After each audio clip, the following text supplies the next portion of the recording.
Hoje é dia de Papo Cabeça e a gente está falando do comportamento sexual delas e deles, manias, fetiches, desejos, falta de desejos do sexo. Tem alguma dúvida? Não precisa se identificar. Se você não quiser, pode ligar, mandar o WhatsApp e a gente vai até aonde agora? Porque ele está aqui para nos atender, o psiquiatra Geilson Lima Santana Júnior, saiu de São Paulo e a gente vai até Piauí, Luquinha. É isso mesmo, tá uma quentura lá, segundo o nosso amigo Gilmar Paulo da Rocha, ele é de Alagoinha, lá no Piauí. Obrigado pela participação, meu amigo, boa tarde. O Gilmar estava comentando, Gilmar, você pensa em sexo toda hora, é isso, amigo?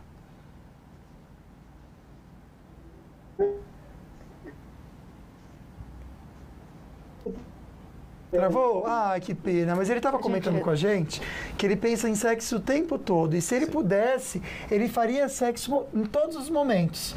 Então é algo que incomoda ele. Só que ele nunca procurou um tratamento. Quando que a pessoa tem que perceber que tem que buscar o tratamento ou não?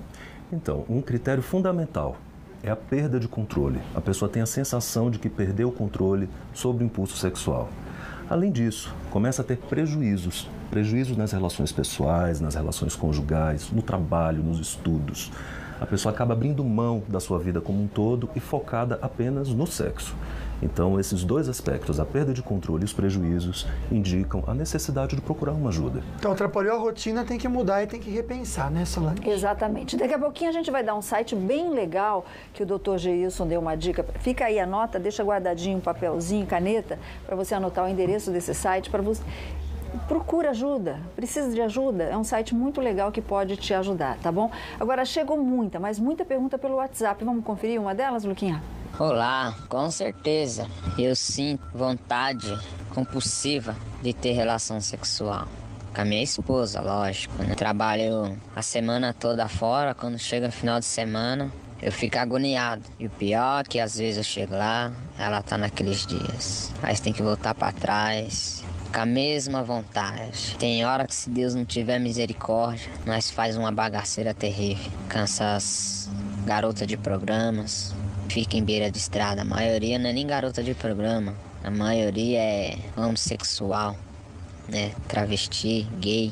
Mas sou evangélica, então eu tenho que resistir até o máximo para ser fiel a Deus e ser fiel à minha esposa. Primeiramente, tem que ser fiel a Deus e depois a minha esposa.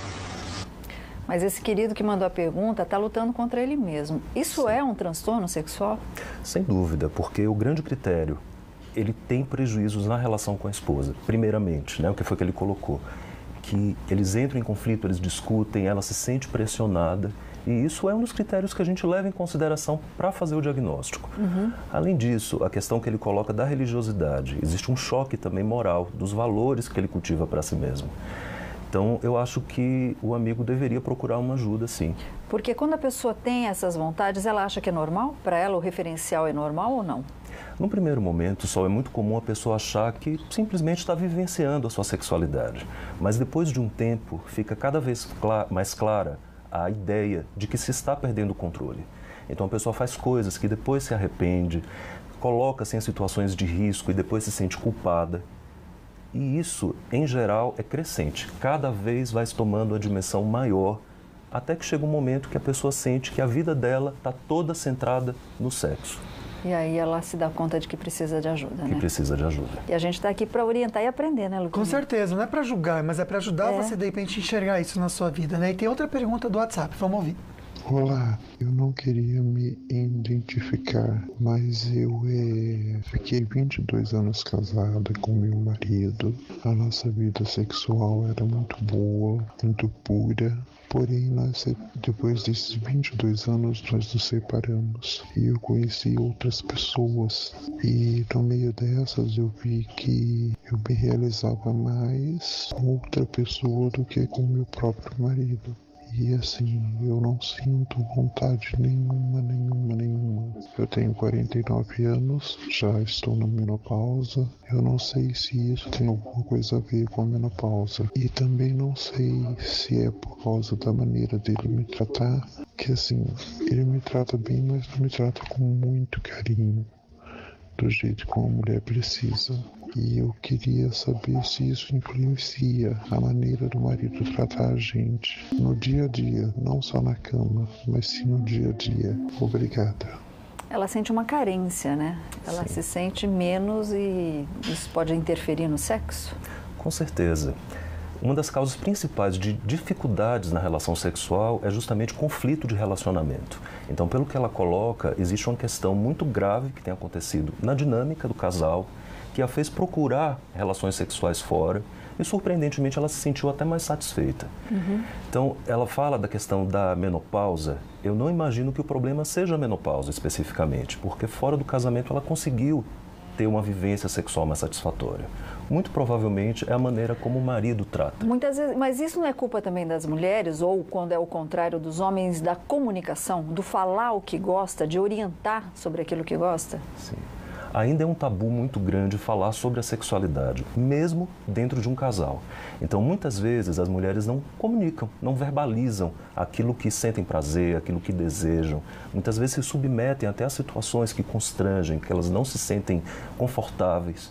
E isso, com o tempo, acaba levando, sim, a uma dificuldade da relação sexual e conjugal. Ok, então, minha linda, busca conversar mais com o maridão, quem sabe se consegue sentir com ele aquilo que sentiu com os outros, né, Luquinha? Só, esse querido tem 37 anos e ele comenta que ele precisa, antes de dormir, se masturbar muitas vezes. Diz que ele precisa de muita... Para ele conseguir, ele precisa se masturbar muitas vezes. E mesmo depois dele ter relacionamento aí com a esposa, ele precisa também se masturbar, que ele não consegue dormir depois de ejacular muitas vezes. O que pode ser isso? É alguma compulsão também? É uma compulsão também. A compulsão pode derivar em uma procura exacerbada de sexo, mas também de masturbação. Pessoas muitas vezes que consomem excessivamente pornografia, que acessam muitos sites e começam a ter prejuízos devido a esse comportamento. Entendi. Então, sugere sim um quadro de compulsão sexual também. Quando você fala de site, só para pegar essa deixa sua aqui, que tem algumas pessoas comentando, essa procura por sexo na internet, como é que você vê isso? Só eu acho que, por um lado, tem um aspecto muito libertador de pessoas buscando conhecer aquilo que se sentem identificadas, aquilo que gostam, de buscar o seu próprio prazer, o que é uma coisa muito positiva. O problema é quando a pessoa deixa de fazer coisas para vivenciar a sua sexualidade. Só aquilo. Isso. Porque aí deixa de ser algo libertador, de um prazer, de uma procura, de uma identificação, para ser algo que restringe, que atrapalha a vida. Ok, então, bom. E a educação? Lá atrás, será que pode interferir na vida aqui na frente sexual, Luquinha? Agora um toque para você que tem muita coceira nos olhos, fica com o olho inchado, até perde os cílios, fica com o olho bem irritado. Seus olhos aí se apresentam algum desses sintomas, atenção nessas dicas tão importantes do Instituto da Visão no quadro de Olho no Olho.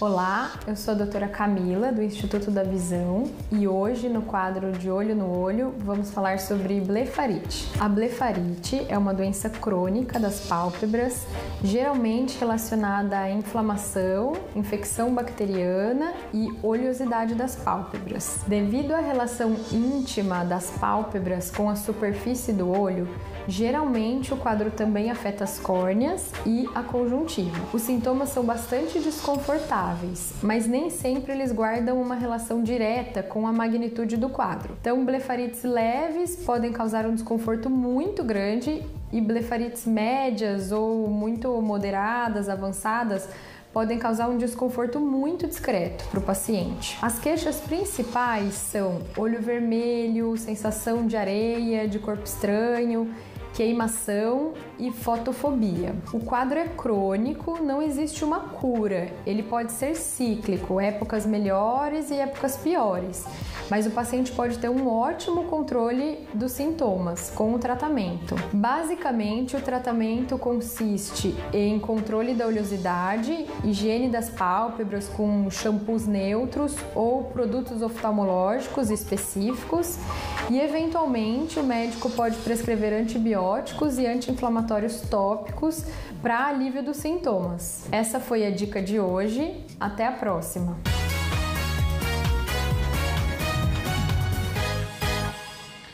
E a Polícia Federal cumpre nesta quarta-feira 11 mandados de prisão em 3 estados como parte de investigações sobre um esquema de corrupção envolvendo servidores do Ministério da Agricultura, frigoríficos e laticínios em Tocantins. É um desdobramento de uma operação que teve a Minerva como uma das empresas envolvidas. São grandes nomes envolvidos em grandes escândalos, né, Solange?